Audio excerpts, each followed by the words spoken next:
את עובדת עם צוותים ומנהלים, את יכולה לספר לי מה הכלים המרכזיים שבהם את משתמשת, ועוד שאלה לתוך העניין הזה, איך בעצם משתמשים בכל הנושא של מדעי המוח כדי לייעץ לארגונים, ואיך אפשר לעשות את זה גם ברמה האישית? שאלה מצוינת, אבל הייתי מחלקת אותה לבערך 5 שאלות, אבל בכל מקרה.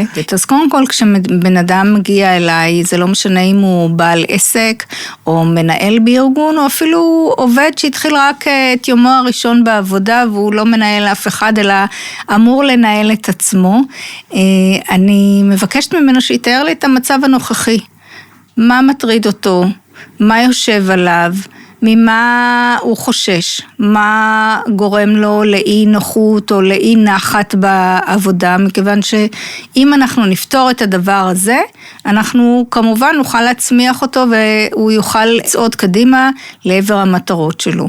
ואז כשהוא מתאר את המצב, אני כבר תוך כדי תיאור המצב או תיאור הבעיה או תיאור האתגרים שלו, אני מבינה פחות או יותר מה הסאבטקסט. אני כמובן מקשיבה לו קשב רב, אני מאוד מאוד אמפתית, אני יוצרת מרחב בטוח, כי בדרך כלל מה שקורה בארגונים, אנשים חוששים לדבר, וגם בעולם העסקים, אתה רואה שאנשים בסך הכל מנהלים הם מאוד מאוד בודדים, אין להם עם מי להתייעץ, כי אתה לא יכול לפתוח את סגור לבך על העובד שלך, אתה לא יכול, יש גבול לכמה אתה יכול לשתף את העובדים שלך, והרבה פעמים אתה מרגיש שאתה מאוד בודד ואתה זקוק למישהו מבחוץ, זה לא משנה אם אתה מנכ"ל של ארגון ענק, כשהארגון הוא לא באמת שלך, אלא של בעלי המניות, או שאתה מנהל את העסק שלך. מנהלים הם אנשים די בודדים, וגם בכלל בכל הרמות אנשים בתוך ארגון מרגישים בודדים. הם יכולים לשתף את החברים שלהם בהרבה מאוד דברים, אבל לא בסוגיות שהן מראות על חולשה שלהם בתוך הארגון. אז איך עוזרים להם להתמודד עם הבדידות? מביאים להם מאמן. זה התפקיד שלי. אז בעצם הסוג של סולמייט, סולמייט מקצועי? כן, כי מה שקורה, למשל בארגונים, הם נותנים לפעמים מאמנים מתוך הארגון, וזה בעצם החטאת המטרה, מכיוון שהאדם לא יכול לשתף באמת. אז מה שאנחנו עושים בתהליך שבו אני נכנס לייעוץ ארגוני, או לאימון, או לקואוצ'ינג, עם מנהל עסק, או עם מנכ"ל, או עם מנהל, או עובד בכל ארגון, אנחנו ממפים את הבעיות שלו, ואחר כך אנחנו חושבים על הדרכים לפתור אותם, מה בשליטתם, מה לא בשליטתם, אנחנו עובדים על כל מיני כלים, גיליתי שמנהלים רבים בארגונים, חסרים להם המון כלים, למרות שבארגון נותנים למנהלים סדנאות כאלה ואחרות, משתדלים מאוד לתת להם כלים, אבל אין תחליף לאימון הפרטני, שמאמן בא או יועץ ארגוני בא ויושב אחד על אחד, עם אותו מנהל או אותו עובד בארגון, מכיוון שאז הוא יכול באמת לשתף את הבעיות שלו, ויש משקל מאוד משמעותי למיינדסט. בסדנה המנחה לא יכול לפתור בעיות של מיינדסט, הוא נותן כלים, אבל זה כמו תפריט. מה תעשה עם תפריט כשאתה לא יודע באמת מה מותר לך ומה מתאים לך באופן אישי לאכול? ואז בתהליך אימוני אנחנו באמת בודקים את החסמים שלו, את החששות שלו, ואני מלמדת על המוח, תמיד אני מסבירה על המוח, על המניפולציות שהמוח עושה, המוח באמת בסך הכל תפקידו לשמור עלינו. זה כמו אמא דאגנית שתאמר לילד שלה כשהוא מתחיל ללמוד ללכת, לא, לא, לא, לא, לא, אל תזוז, אתה תיפול, אם אתה תעשה עוד צעד אחד אתה תיפול, ואז מה שהילד יעשה בסופו של דבר, יישאר באותו מקום, הוא לא יצעד, הוא לא ילמד ללכת. לכן אנחנו מסבירים בדיוק מה התפקיד של המוח, באמת להבין ולהיות מודע למה שקורה לי, איך המערכת הלימבית הזאת מנסה לשלוח לי אותות והזרות כל פעם שאני מנסה לעשות צעד חדש, או כל פעם אפילו שיש שינוי בארגון, או שיש שינוי בעסק, או יש שינוי בשוק, או יש שינוי אפילו של רגולציה. כל שינוי בחיים שלנו יעורר אצלנו קודם כל התנגדות וחשש, ואנחנו לומדים איך לנטרל את זה ואיך לפעול ולצמוח למרות זה. אני רואה את המדריך היפהפה והאסתטי שאת מחזיקה. ספרי לי קצת על המדריך הזה. אז בוא תראה, המדריך הזה נולד מהמקום הזה, קודם כל הוא מדבר על החוויה האישית שלי, הוא גם נולד מהמקום הזה שבאמת אני רוצה כל כך לעזור לאנשים ולמנהלים במיוחד, להצליח בעבודה שלהם. כי אני לא מאמינה שיש אדם שלא מסוגל לעשות דבר שהוא רוצה לעשות אותו.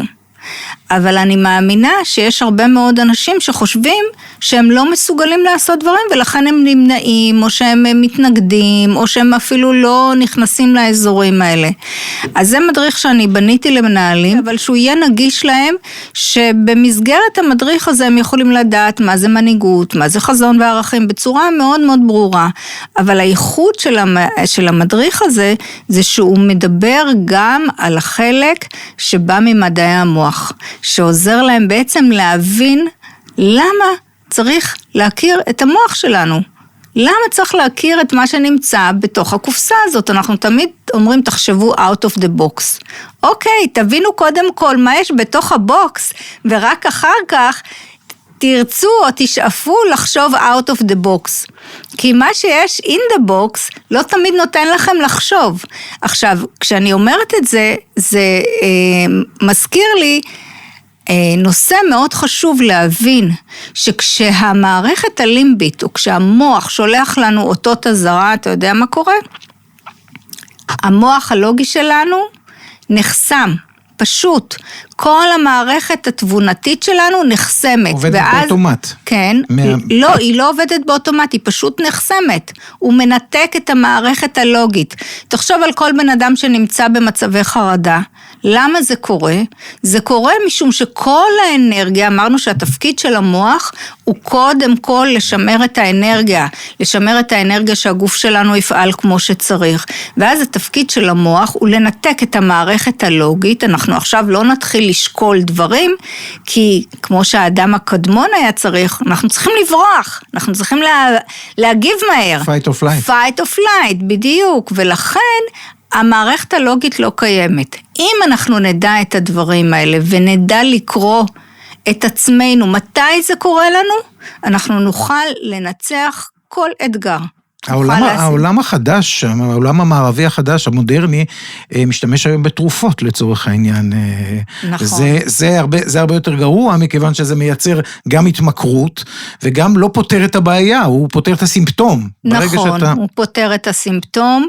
אני לא רופאה, אני לא מתיימרת להגיד לאנשים מה לעשות, אני יכולה לספר על עצמי, שכשאני מרגישה שאני נמצאת במצבים ירודים, אני פשוט מחפשת משהו לעשות כדי לפרוץ תקרת זכוכית שיש מעליי. אז לאחרונה התחלתי למשל לשחות חתירה.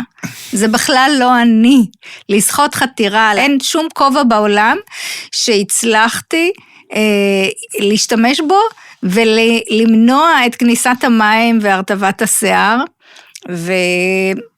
ואני עושה את זה כמו גדולה, בחורף, בקור, קר לי, אני תמיד אוהבת חום, אני מעדיפה חום, ואני עושה את זה, זה פשוט באמת נתן לי נוקאוט רציני, אנחנו נמצאים בתקופה כל כך קשה, המדינה שלנו חובה אבל לאומי מתמשך על פני למעלה משנה, אנחנו כל כך משוועים שהחטופים יחזרו הביתה בשלום, ושנראה את כולם כבר בבית, והדרך שלי להתמודד עם הכאב הגדול הזה, מעבר לעשייה והתנדבות, הייתה פשוט לעשות משהו, להזיז את עצמי מאזור הנוחות, ואני ממליצה לכל אדם שמרגיש שלא טוב לו, שהוא לא מסופק, שיחשוב על דבר אחד שזה לא הוא, וללכת לעשות אותו. לזוז מאזור הנוחות, רק המעשה עצמו, כבר מתחיל לגרום למוח שלנו להפריש דופמין, ואנחנו מתחילים להרגיש את סם האושר,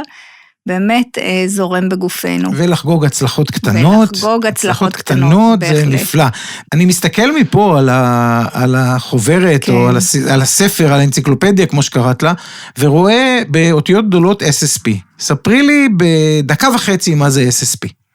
אוקיי, אז זה ממשק, שהוא בעצם מתאר את כל העבודה שלי, השוטפת עם מתאמנים, עם בעלי עסקים, עם מנהלים בארגונים, עם אנשים שרוצים להתמודד עם אתגרים, שהיא כוללת, קודם כל, ה-S הראשון מדבר על סיינטיפיק, אני מביאה ידע מתחום מדעי המוח. ה-S השנייה מדברת על רוחניות, סוג של רוחניות, להבין את רוח האדם, לראות ולקרוא את רוח האדם, וה-P מדבר על פרודוקטיביות. מה שאנחנו רוצים זה לייצר פרודוקטיביות בסופו של דבר, אנחנו רוצים שתהליך האימון יהיה פרקטי, ושיגרום לאנשים להגיע לתוצאות חדשות ולהביא הישגים חדשים. רק מהמקום הזה שבו אנחנו משלבים את הרוח של האדם, את המדע, רותמים את הישגי המדע, במקרה שלי במיוחד מדעי המוח, והידיעה שלי באיך להניע תהליכים בארגונים, איך לזהות תהליכים ואיך לזהות בעיות ואיך לפתור אותם, כל מיני מודלים שאפשר להשתמש בהם כדי להשיג מטרות, אני ממש מלמדת איך להשיג מטרות, איך לנהל ישיבות, איך מדברים עם עובדים, איך נותנים להם משובים, איך מעצימים אותם, איך עושים דליגציה, וכל דבר שהוא רלוונטי לתחום הניהול, זה יוצר פרודוקטיביות. השילוב הזה, השילוש המקודש הזה, יוצר את הפרודוקטיביות ואת השגת המטרות. זה...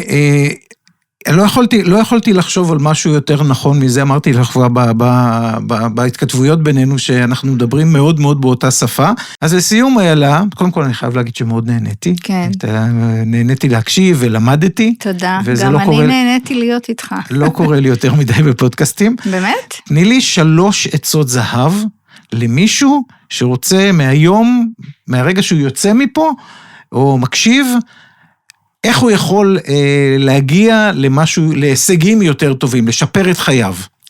אז קודם כל, מודעות. הוא שיכיר את עצמו ואת הערכים שלו, ויגדיר לעצמו מה הוא רוצה, בלי אילוצים. קודם כל תחלום, תגיד מה אתה רוצה, לאן אתה רוצה להגיע. אני לא רוצה להשתמש במילה חזון, כי אנשים חושבים שחזון זה לבנות אימפריה. לא, החזון יכול להיות גם לעבור בית, או לעבור דירה, או למצוא בן זוג, זה החזון. אז תגדיר מה אתה רוצה בצורה ברורה, בלי תירוצים. אל תחפש את התירוצים ואל תאמר למה לא. ואחר כך באמת תגדיר מה מונע ממך, מה הם חסמים. כתוב לך על דף, כי הכתיבה היא מאוד משמעותית, הכתיבה משחררת, הכתיבה מפעילה תהליכים במוח, הכתיבה של החזון היא בעצם מחוותת מחדש במוח כל מיני קשרים מצביעים. מאוד חשוב לרשום את הדברים ולא לחשוב עליהם, זה לא מספיק לחשוב עליהם. ובשלב הבא, פשוט תאמץ לעצמך 3 או 4 משפטים שכשאתה קם בבוקר, והמוח שלך עדיין לא נחשף לעולם, והוא נמצא בגלי אלפא, תאפשר לעצמך לעשות איזו מין מדיטציה קצרה, לראות את העתיד הוורוד שאתה שואף להגיע אליו, תגיד את המשפטים הבאים שאתה חושב שאתה ראוי להם, מה אתה רוצה להשיג, איך זה ייראה, ואז תתחיל את היום. לא לפתוח את הבוקר עם מסכים כחולים, משום שזה פשוט לא מאפשר לנו להיות במצב המדיטטיבי שבו אנחנו יכולים לתכנת את המוח שלנו מחדש. בנוסף לזה, תתחיל לפעול, לעשות פעולות. קודם כל, כשיש לנו חזון, המוח נוטה לסגור פערים. אתה תזהה הזדמנויות מימין ומשמאל, בכל מקום שתפגוש הזדמנות, אתה תלך אליה. אני בהחלט חושבת שהחיים שלנו רצופים מרגעים קטנים, ובכל הרגעים האלה, כשאנחנו רואים את עצמנו, מנצחים, מצליחים, מבצעים, עושים כל מה שניתן, צעדים הכי טריוויאליים ובנאליים, שמקדמים את המטרה שלנו, מאפשרים לנו להגיע למקום שנחשף, שאליו אנחנו רוצים להגיע בסופו של דבר. אז איילה פינקווייס, תודה על שעה מלמדת, מרגשת, מחכימה, יועצת ארגונית ומאמנת בחירה, יועצת ומלווה בעלי עסקים בארץ ובעולם, כמו שקראנו לזה מיינדסטרית, מפתחת שיטת SSP, ואחת הנשים הכי מעניינות שפגשתי, אני חייב להגיד, תודה רבה. מחמאה אדירה, זכיתי לשבת איתך בשעה הזאת, ובאמת נהניתי מכל דקה. תודה רבה. תודה גם לך.